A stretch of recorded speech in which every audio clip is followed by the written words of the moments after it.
আমি গঙ্গাগোবিন্দ সিনহা বিগত প্রায় 22 বছর ধরে বিভিন্ন ধরনের কম্পিটিটিভ এক্সামে এজ এ ফ্যাকাল্টি পড়াচ্ছি। আমার সাবজেক্ট এখানে এলা logical reasoning, data interpretation and general awareness.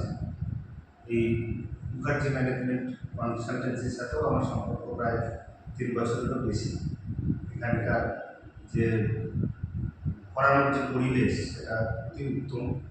এখানকার স্টুডেন্টরা প্রতি বছর আমাদের এখান থেকে পড়ে বিভিন্ন ভালো ভালো ম্যানেজমেন্ট কলেজে সুযোগ পাচ্ছে পড়াশোনা করার। এই জন্য আমরা নিজেদেরকে খুব গর্বিত মনে করি। এখানকার আমি স্টুডেন্টদের বলবো যে এখানে যেরকম ডিজিটাল প্ল্যাটফর্ম ব্যবহার করা হয়, ডিজিটালি যেভাবে সাহায্য করা হয়, তার সঙ্গে স্টাডি মেটেরিয়াল এবং ফ্যাকাল্টিদের আমরা সবাই মিলে চেষ্টা করি। তোমরা যারা এই ম্যানেজমেন্টকে নিজের কেরিয়ার হিসেবে ভাবতে চাইছো, তাদের জন্য এটা একটা অবশ্যই আদর্শ সংস্থা বলে আমি মনে করি।